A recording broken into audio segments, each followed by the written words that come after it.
I'm Katie, I'm one of the techs here at Leicester Print Workshop, and welcome to our In Conversation event, which is part of the Leicester Print Festival, which is all online this year.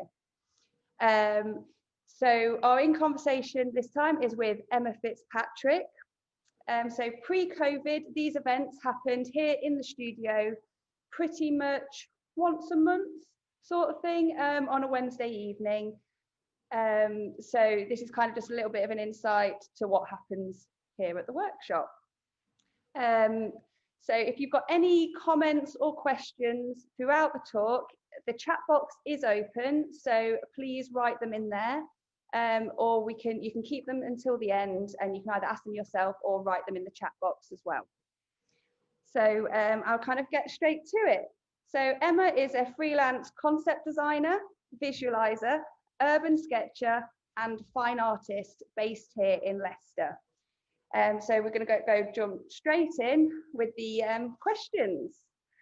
So this is Emma. So if you could please introduce yourself and briefly explain your artistic educational journey to becoming a fine artist. Great, and thanks, Katie, for inviting me. It's great to, it's really nice to be here, and thanks everyone who's come. I think like many, I really liked painting and drawing as a kid, and was lucky enough to be encouraged by, my mother and my grandmother, who grew up with a lot of art books, which I think makes a difference. And my older brother went to foundation and studied art before, when I was a teenager, and sort of helped pass on tips. So I think I had a reasonable start. I studied foundation, and I studied design after that. I worked in television for about 12 years, and it's only in the last 10 years that I started getting back into life drawing and workshops and attending classes to improve my skills, and joined the Leicester Print Workshop. And the last 2 or 3 years sort of more seriously getting exhibiting and focusing on my work. That's great. So you said, you mentioned it a little bit there, that you chose kind of design and visual communication as your kind of educational pathway. What drew you in that direction rather than kind of going into kind of like a fine art degree? Yeah, it's a really good question. I loved the foundation course, and I loved drawing and painting, and that's really what I wanted to do for like 3 years. And I got into the National College of Art. But when I went to have a look around at their degree show or diploma, I'm not even sure there are degrees in Ireland at that stage. I didn't see any drawing, and I didn't see, apart from printing, I didn't see sort of, technical skills really being taught, and understanding and figurative work. And I just got scared that I would probably come out with no skills, or it would all be very conceptual, which is fine, but it wasn't what I wanted. And I really wanted to be able to earn a living, and it was important to have skills. And if they weren't teaching drawing, now I may be wrong, maybe I just, I think now I should have actually maybe had a conversation with them. But I see it since that art colleges aren't big on teaching, drawing skills.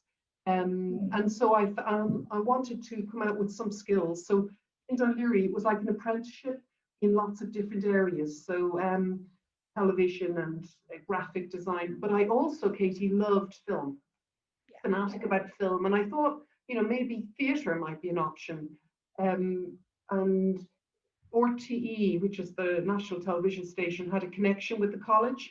So there were tutors in there. So there was a sort of connection. And I knew that I'd get good tutorials, and so that fed. I love design, so that was okay. And I thought I'll do the art later. Yeah. So is that how you got into TV then, through doing that course? Yeah. Yes, you got some training, and I mean it's all apprenticeship in a way. And then I applied afterwards. I did some theatre work, and then luckily enough, I got work in television, and there was obviously the connection. The tutor was in there, and so yes, I think that's important. Their links are helpful. It's all about who you know. Oh, that's really good. So I'm going to kind of move on just a little bit. So you've been successful in kind of application for a number of grants. One of the recent ones that you applied for was the developing your creative practice. That's right. The Arts Council. Can we kind of take a little bit of time discussing that, some of the highlights for you from that? Yeah, definitely. Just as I mean, I applied, and never thinking that I would get it. And you know, it's kind of a case of daring to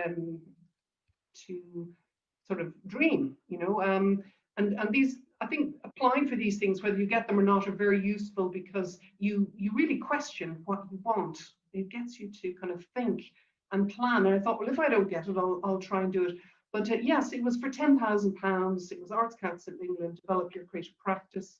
And the idea was that I would develop my practice through working larger, so developing my understanding of shape and tone, and also developed in print. And what I wanted to do was be in the print workshop a lot more. So that was really important. The print workshop was great. And I think that's very important if you are applying for grants, is to get a collaboration with an organization, particularly maybe a portfolio organization. And this is what I really wanted, not only develop in print, but as an artist. So I'll just, I will share screen with just some of the highlights, maybe just, yeah, that would be lovely. bear with me for a moment while I hope this works. Yay. I'll just very quickly go through sort of the last year as a whistle-stop tour. I got into the Woolwich Contemporary Print Fair, and I went down to have a look at it, and the grant then allowed me to stay on a few extra days. And I got a chance to speak with artists and look at the demos and talk with galleries. And to me, it was like a window in another world. It kind of upped my expectation of myself. And I realized there's so much out there. There's so much to learn. So in some ways, it kind of gave me a good understanding of where I'm at, which I thought, well, you know, there's room for improvement. And but I just loved it. That's my little print that I put in, and that was through. I did that during a 1-week course with Sue Baker Kenton in etching, the summer school, which was so good. I put that in just as my proud moment. It's just fun, but include that, definitely. yeah. And the grant just gave me, you know, an extra bit of money so that I could relax and take that time and learn. And I met Ian Chamberlain, who's an etcher who's just amazing.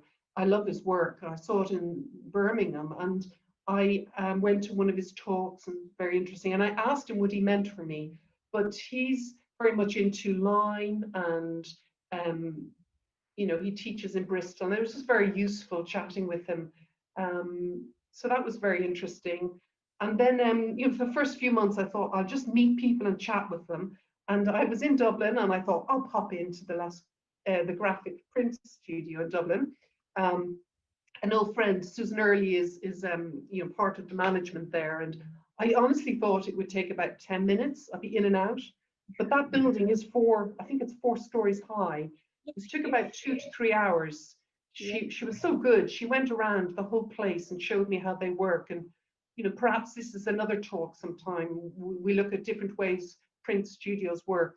They do lithography, big into etching. And what was useful for me was that they're big into big prints. So, you know, a large stock of huge copper plates, and the image on the right is how they store it. And again, it was like, you know, I have huge respect for Leicester Print Workshop, but this was just another, you know, an eye opener, another door opening really into seeing what's out there and what's possible. And I met 1 or 2 etchers that are very experienced, and it was just, you know, it was amazing. I decided again that I would spend now 3 days in Dublin and do a 3-day course on colograph with Alcatons, and that again was marvelous. So you know, they're big into color, and I'll just go back. They're into color, large plates, multi-plate, layering of color, and so it's a bit different from what I'd experienced. And I also got a chance to go down to Bristol to meet Ian again. We spent, I think, about 4 hours together, 2 in his studio, and he went through his work. And then we went to have a look at UE, is what it's called. And again, it's just so exciting to see different places and how they do things. I wanted to mention as well, which hugely influential is a session with Sue Baker-Kenton, who we know from the Print Workshop is an expert etcher and really generous with her knowledge. And I sort of did 2 master classes with her, and you know, it's just so much to learn. And also Claire Morris-Wright on this sort of psychological approach to things and overall aims. So both of them were fantastic. I mean, I had them separately, but they're both great people, and you know, highly camera shy, I must say, but they're both great. And then lastly, I just wanted, or second last, I wanted to talk about the Print Workshop, because this was a dream to be able to spend time in the Print Workshop, you know, developing my craft and my understanding of etching. I didn't get too far because of COVID, but this was the start of it. You know, you've got to go back to basics and learn to control, and then you can go free as well. And I think at this stage, I've got to go back to this now, which is, you know, learning how to control line and learning about your materials. The huge highlight for me, which is possibly life-changing due to this grant, was that I had to, I used the remainder of my grant, £2,500, on buying a press, blankets and stand from Hawthorne. And this meant that I could print at home, which, because the Print Workshop was closed, but also it made sense because I can now print at home forever, really. Not that I don't want to use the Print Workshop, I do, but they both do different things. So it opens up a huge amount of doors for me. I just want to say that because I had a big press, I needed to really focus and change how my working space. So this wasn't part of the funding from the Arts Council. I funded this myself, but I spent the last 4 months taking up carpets and painting walls and designing an art studio space for myself at home. So this is where I'm at the moment. And yeah, so that's kind of now, because I realized that in order to print big, you need space. And I don't have the luxury of not having the print studio, or I didn't. So so that's where I'm at with that. So I hope that explains a little bit what I've used it for. Yeah, your studio at home is looking beautiful. It's not going to stay that white for long. We find that here. Yeah, as soon as you paint something white, it gets a nice black smear on it. I have to wash my floor with I think terps. So we'll see how it goes. Your house is going to smell lovely. Right. Another thing that I am so envious of you went on an artist retreat in Ireland. What drew you to this, and what sort of like ongoing benefits has this led to? I believe you've got kind of like a short little slideshow to show us, which is yes, because I think it's something that all artists want to do at some point, but and maybe not kind of have the opportunity. So it'd be great for you to talk a little bit about that. Yeah, definitely. I think it's hugely important to do an art retreat, where a retreat where you are retreating from the world and you're going in, you know, and you have that space and time.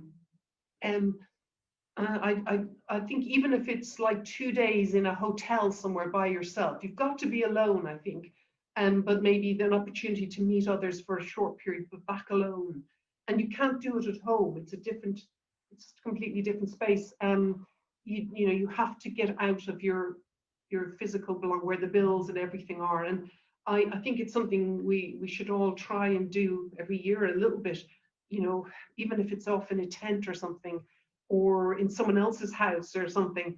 But I came across it actually about 2 years ago. Bina Shaw, who I met in the Print Workshop in doing a lithography course, she went to Kilreelig in Kerry, in an area, a most beautiful area, Ballinskelligs. And I saw at like Christmas 2 years ago, I saw her there in the cold and the rain, and I thought, that's for me. Honestly, it was like my heart just leapt out and said, I want to be there. Yeah. So with her help, and even Tony O'Dwyer again, he, printer in Leicester, he said, Emma, you should go for that. And we all need help and encouragement, because I felt, no, that's not for me. But so I applied and I got it. And I'll just show a little video of it and just give you an idea. Just bear with me for a moment. It's like, in years to come, we'll all be super duper fast at all this, but at the moment, We've had to learn quick, haven't we? exactly. So just bear with me for a moment while I get this. I've lost my place on this, so I'll just have to hopefully get it in again. So nearly there. Yeah, this was, I took a little video on an hour into arriving.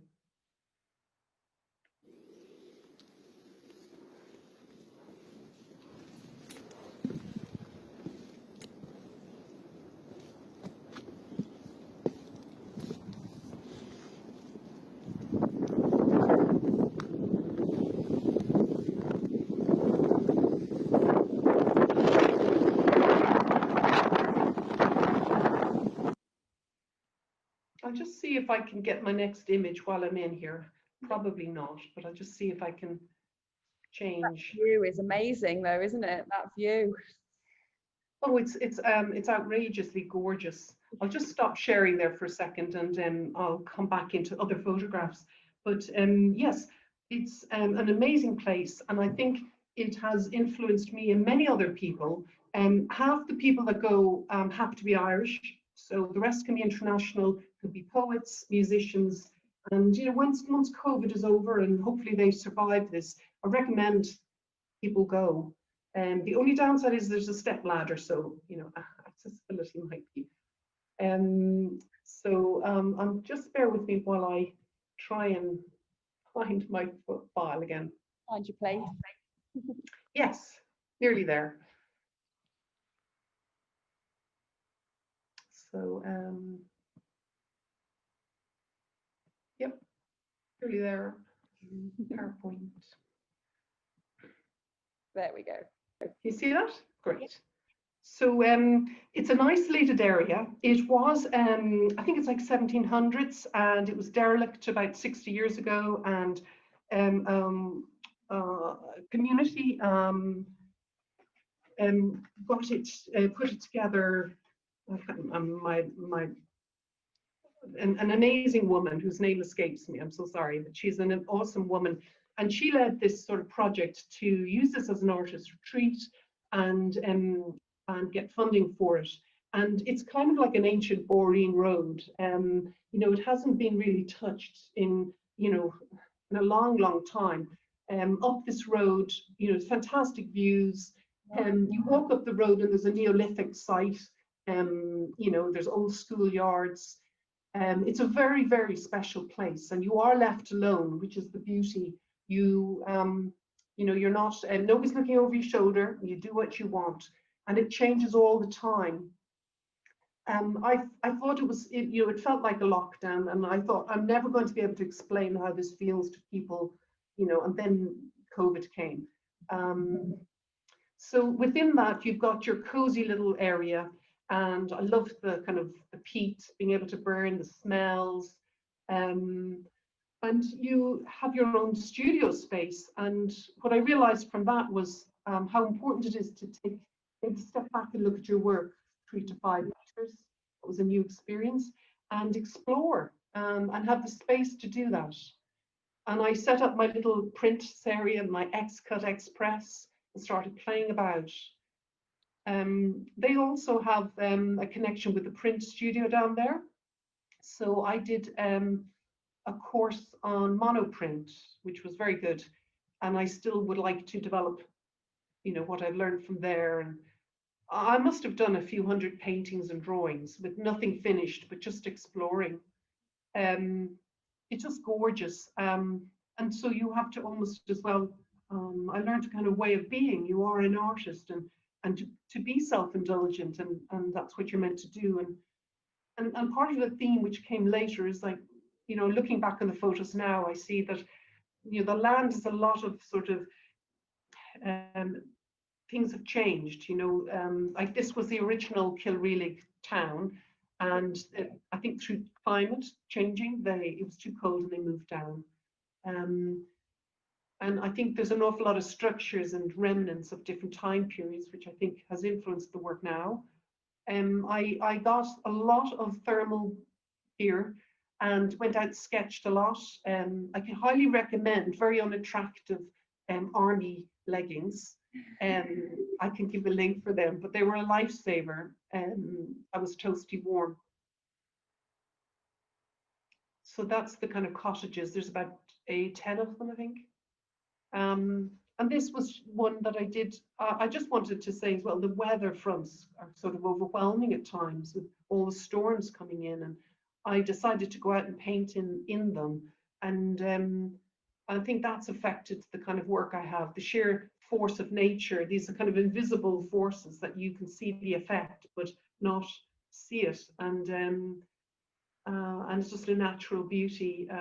I'd like to say just quickly about retreats. Oh, I'm so annoyed I can't remember Carol, her name. I'll have to write this later. But she was saying the idea about this retreat was it's a bit like the beehive huts on these beautiful, you know, remote areas, where in order to, the darkness is part of the creative process. You go inwards, you're in your beehive hut, but when you really can't take it anymore, you go out and there's a community of, you know, monks around you. But in order to come up with the creativity, you've got to be in sort of the darkness. Mm. But I felt also that it could be too remote. I mean, I was there in January, and there's a danger where it becomes a bit desolate. But what stops that is the other people there. And, you know, at times I felt, you know, wow, I don't know. For a second day, I didn't know if I could hack it. And then after talking with, you know, one of my neighbors, it was like, oh, sure, it's fine. You know, as long as your basic needs are covered, a bit like COVID, you can function. But it was an amazing experience, yeah. Yeah, it really sounds it, and you can really feel how you were talking about, you know, going out and painting in the weather and things like that. You can really feel that emotion and that sort of yeah, just you can really feel that in those pieces, which I think is beautiful. Thanks. Yeah, it's a chance to explore really as well, and not. I like the idea that you don't have to have a finished product. Nobody's, you know, that's really useful. Yeah, it's a really positive experience for you that seems to have kind of showed you who you are as an artist as well. You kind of have come into yourself a little bit through that. Yeah, because you the first week or so you've got to go like, what? I've never done this before, so how are you meant to live? And a friend of mine said to me, you know, I thought I need a strategy. You know, I was ringing, give me a strategy to cope with this. And Claire Morris Wright was actually really helpful with that in the mentoring session. You know, and she asked, how do you visualize? You know, how do you see it working? But you know, I think that if I hadn't got the help and the advice, I would have been a busy fool in a way, just producing and churning. Whereas she was saying you need to get out and explore the land. And a friend of mine said, you know, listen to your body. If you want to eat, sleep, draw, so that when you're in that mood and that's what you want to do, you'll be better at it. And at all costs, make no agreements for appointments, because that'll just mess up your flow. And it was really good. And so I constantly kind of checked in with myself, like, do I want to go for a walk? Do I want to sketch or don't I? And I think that was a useful exercise. You're kind of giving yourself permission to kind of shut the world away and just concentrate on that one thing for that specific time. Yes. Important. So you talked a little bit about how kind of like the isolation was really important, but then also the community of other printmakers. And so an important aspect for any artist is to have a support network. So you're a member of many artist groups. You've had mentors over the years, including Leicester Print Workshop staff and members. So how has this affected you, and how has it kind of shaped your practice? I guess you've kind of touched on this in kind of previous questions, but could Yeah. go in depth in. I think it's crucial. People can give mentoring one-to-one or, incidentally, like in the print workshop, many of the tutors and the technicians, artists themselves will kind of drop some gems of advice, and you need that. And that's over years. It's no quick fix. It's a journey. And I really appreciate that there's kind of nowhere else I could get that. I can do workshop one-offs, but that's over. But you can, meet so many people over a period of time in the print workshop. So I think absolutely you have to find a support system. You can't do it alone. You can't think outside of yourself sometimes, and you could be going around and around in a circle, and fear could be blocking you. And but I found the session with Claire Morris Wright extremely useful, and it was more further planning, but also helpful to unblock where I was at the time. I had an emphasis on wanting to be very technically good, and she was saying, like, go for the journey where you're going, and that you will learn what you need to learn as you need to learn it. Look for, but that was quite good, and also not to put too much pressure on myself. Got to produce something good at the end of this. Yeah. No, you've got to make sure that you are exploring, and changing what you do. And Sue Baker Kenton was also not only technical, but and Ian Chamberlain. But I thought was very interesting, Katie, was just about them as people, all three of them, and others I've met, that they're professional. And I don't mean that, they're making, it's not about money, or it's just about how they integrate art into their life and work everything around their art, even if the art has to, it's not perfect. But just being very professional and approaching and doing things. Their spaces are good to work in. They get going, and I thought, I want change in my life, and I'll need to change. So it's very important to meet people that are, I think, further up the chain than you, and that you help others. Another thing I found very useful, and it's stopped now, but it will come back maybe next year, is it's called Fine Art Summit, and it's 35 interviews with people from all aspects of the art industry. And I listen to them over and over again, and it's really, really good. So I think that's how important, networks, building your own networks, your peer mentoring groups, and that's something I really want to develop more and more. And with the webinars in Creative Leicestershire, and that's useful. Crucial, really. Yeah, it's about kind of just getting yourself out there, isn't it, and kind of talking with like-minded people, and that can encourage you and kind of push you forward, because they've been there. Because it might not be your family and friends that do that. They might be the worst people, unwittingly.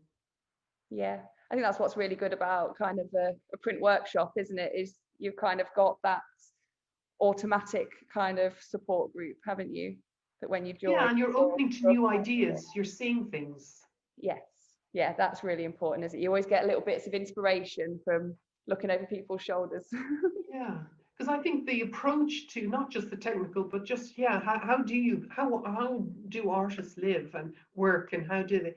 It's quite, and I know everyone's different, but you've got to, it's you almost have to let go of lots of things in order to move on, and people, absolutely essential to help. So yeah, I mean, I've joined lots of clubs, like I'm in LSA, Leicester Sketch Club, and I've created some clubs or groups where I felt there was, like urban sketches I set up and ran with somebody else, and now virtual Sketch Leicester, and West End Creatives, to try and connect people. I think that's we just the need is such a strong and important thing. That's something you really champion, isn't it? Kind of getting artists together and things. That's something you really have put a lot of focus onto. Yeah, I mean, for my own benefit as well, and to try and it makes life more interesting. But just definitely after that retreat, I realized that it's absolutely crucial that you have the isolation, but you also have good support. And some of us keep in touch still. They're in America, Sweden. We do Zoom chats, so it's nice. Oh, that's lovely. Got like an international group. That's really good. So having kind of talked about some of your recent influences with like your retreat and things like that, how would you describe your artwork to a complete Emma novice? And what sort of techniques are you drawn towards, and why have you chosen those specific techniques? Yeah, the tough question, Katie. I'm quite varied, really. You know, a lot of my work recently is landscapes and more abstract landscapes, and I'd say hopefully it has some sense of expressionism and expressiveness.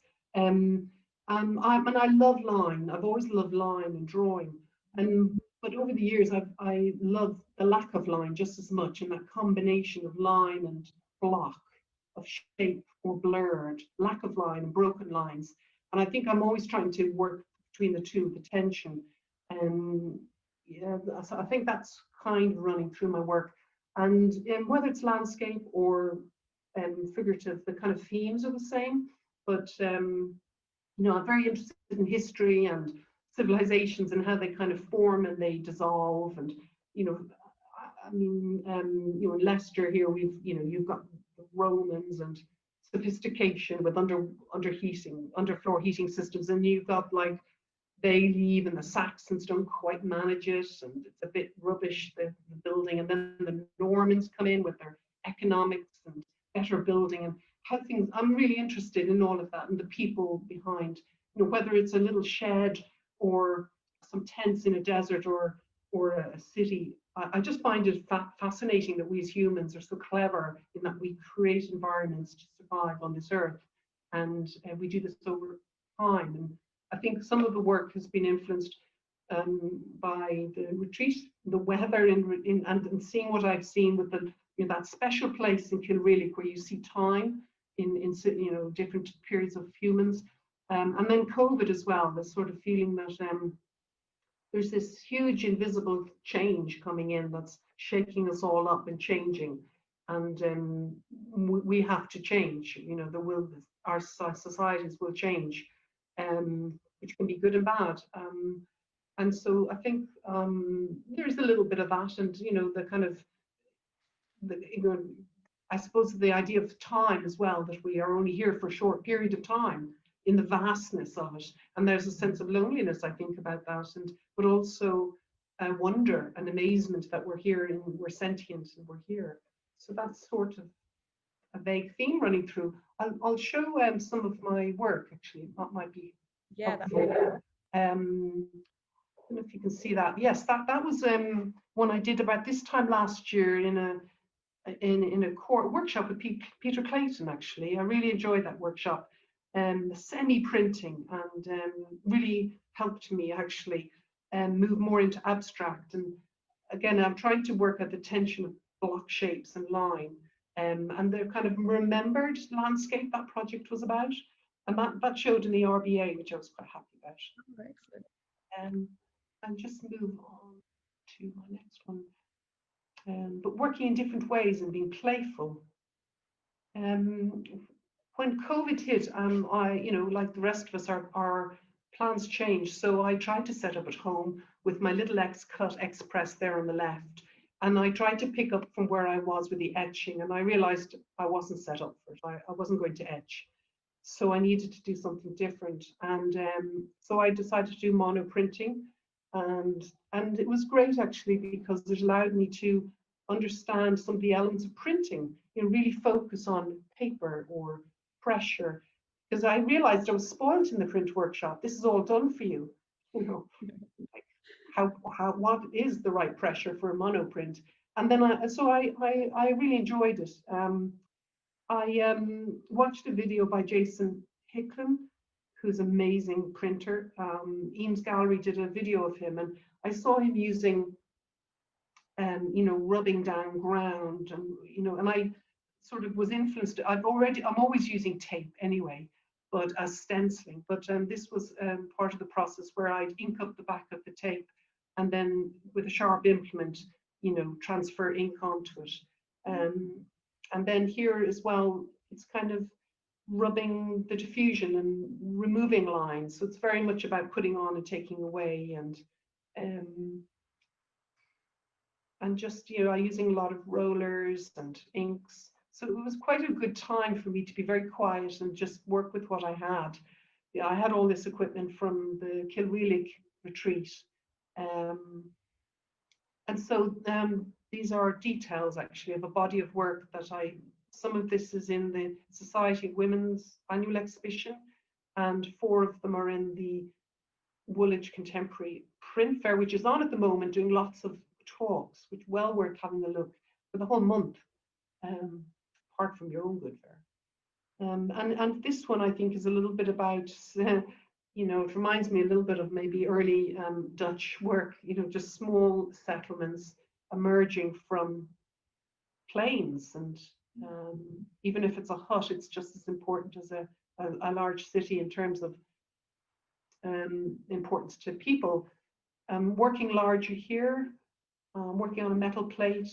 So trying to develop my understanding of shape and positioning of shape and use of white. Playing about more figuratively. This is the waterside developments in Leicester. Oh yeah. I go out there quite a lot, and this is fantastic, the change. And what, you know, some figurative, I actually just made some marks to see what would come out, and I saw this face appearing, so I kind of went with it. And that's working with the rollers and scouring pads, and just to say, I still love, I'll never not paint and draw, and it's just good fun. I think the printing helps other mediums, they all work together. And this is a recent painting I did of the waterside in Leicester, and allows me to use colour more. I think I'm a bit scared of using colour in my printing so far. It's a cropped version of it. And then just to kind of nearly finish off with these images, I'm stepping nearer to working on etching, and this is a trial using copper sulfate. It's relatively safe out in the backyard. But I think I need to go back and do tiny tests. You know, I just ran into this one, but it was good fun, and that's some of the marks that you know, I could make with that. So that's the end of the images I have, though. So I hope that gives some idea of where I'm at with my work. Yeah, I really love the way your kind of painterly way of inking up, I think, is beautiful. I think, you know, you get Thank a real, you. and that comes from your kind of painting background, really, doesn't it? It's kind of, you really bring the two together. Yeah, it was I didn't want to show this man's work because I only asked him today, could I show your work? And he was another person I met in Woolwich, and it's Emmanuel Gatti. I'm sure I'm pronouncing that badly.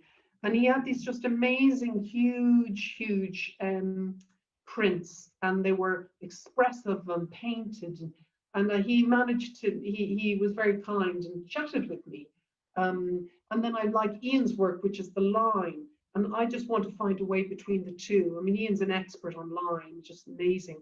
And yeah, it's the kind of tension between the two, not to go too abstract, but not to go too realistic. So I'm finding my way with that a bit. Yeah, I think you're getting there. Thanks, Katie. Beautiful. So kind of carrying on from that question, your work is continually evolving. So where do you now see it going in the future? And does kind of the way life is at the moment change the plans of how your work's going to be in the future? Does it kind of influence you in a different way? Kind of, yeah. Yeah, it's really interesting, isn't it? Because it had such an impact, absolute massive impact, COVID, when it hit. I would not have done this work. And so it's hard to know where that goes. But I think moving forward, the next bit, I would like to go back into controlling line and testing. I've got lots of plates and lots of paper, and that I bought that with the funding. So I've got enough for, I can rework. As Sue Baker Kenton said, you can work the same plate for years and still be learning. So, well, maybe not years, but so that's good. I want to play with the copper sulfate at home, and I also want to work larger. So I'll probably do test proofs of mono printing, and I'll work with charcoal. I would like to eventually start working color in more. But another thing I'd like to do now is I have a longing to go back to figurative work and maybe do some workshops, online workshops, attend and understand and get back into doing that and learn and sort of bring that into my work. And so yeah, working larger and continuing with the printing.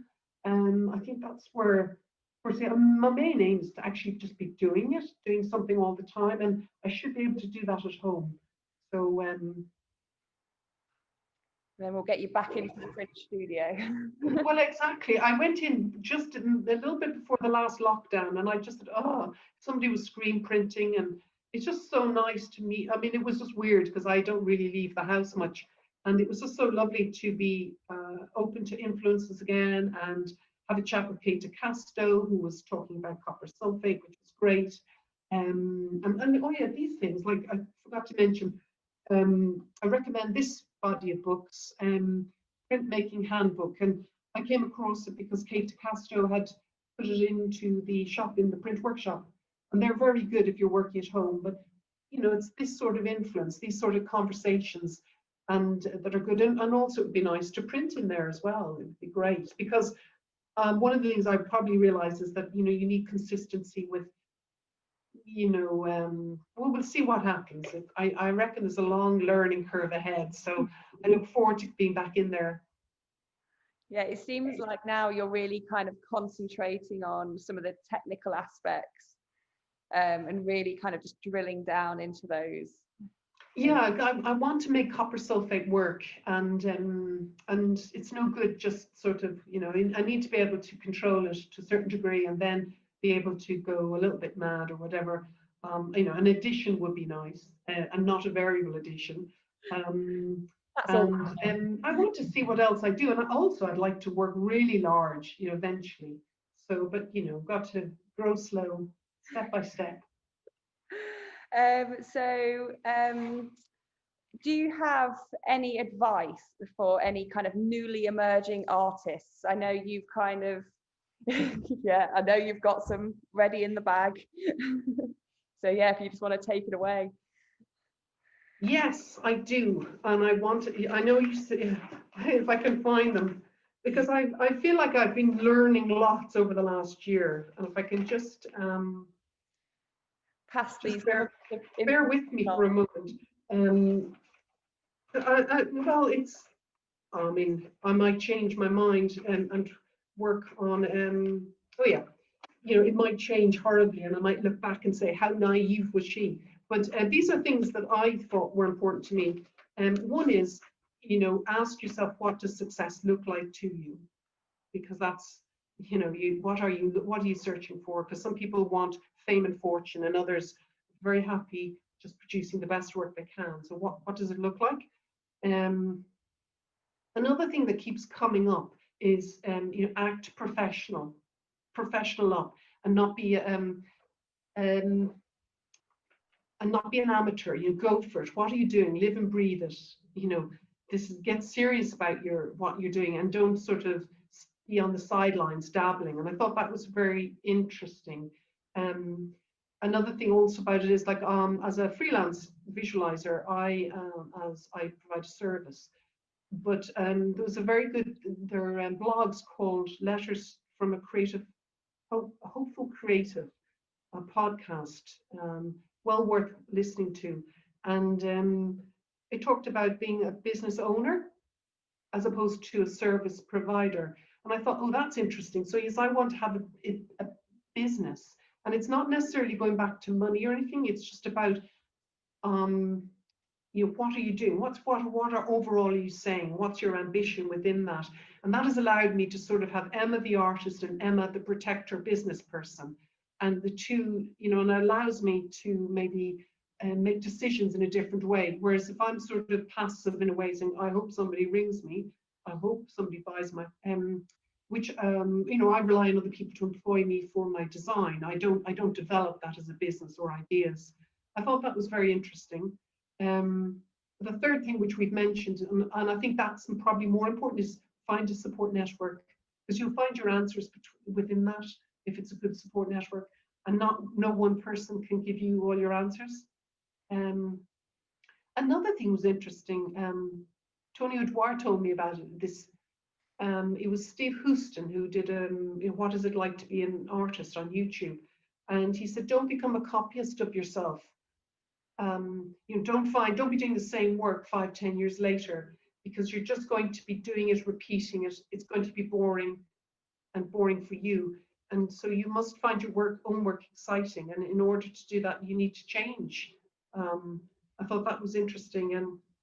And another person was saying, be wary of the beauty. People sometimes, it's so technically super, but it's boring. Beauty can be kind of skin deep and a bit boring. And try and remove that sense of I'm an artist from your work, and search for the truth rather than the beauty, something like that. So yeah, they're my tips this year. Really good tips there, Emma. So the last question before we kind of open it up to questions from the audience. What is your next goal? Where's Emma going to be in 5 years' time? Where would you like to be in 5 years' time? Yeah, it's interesting. I hope that I'm painting and drawing and printing wherever I am forever. So my short-term goal is the same as my long-term goal. But I'll be very happy if that's so. If I'm spending most of my time, or half my time, printing, and I've somehow made a way that I can afford to do that, that would be such a good thing. And if we're talking about pipe dreams, when I left Kerry, I went off to near the Blasket Islands, which I just fell in love with. Just amazing. Peg Sayers Land. If you're Irish, you'll know that name, and it's just so beautiful. And I thought I'd like to go back there, and maybe there's some way I could wrangle 6 months or 3 months living in a house there. So that I would love in 5 years' time to have done more retreats in beautiful places on this earth. And one idea, Katie, you were saying, it's just something. I mean, I would just love to maybe have a camper van and just travel and do my art. Who wouldn't, I guess? Be in my camper van, painting and drawing, somehow making a living from that. Maybe 6 months of the year, come back to my house then, and that sense of freedom. But one thing I do, I grew up by the sea, and I really miss the sea. I really miss it. And so in 5 years' time, I really want to be living beside the sea. So that would be an ambition. That sounds lovely. Well, thank you very much, Emma, for that insight into your work and into you as well. Thanks, Kate. I'd like to let everybody know that Emma is part of our print fair, which is happening this weekend after the print festival. So definitely go and see her stall. She's got some lovely work on there. You can get to that by makeprints.co.uk.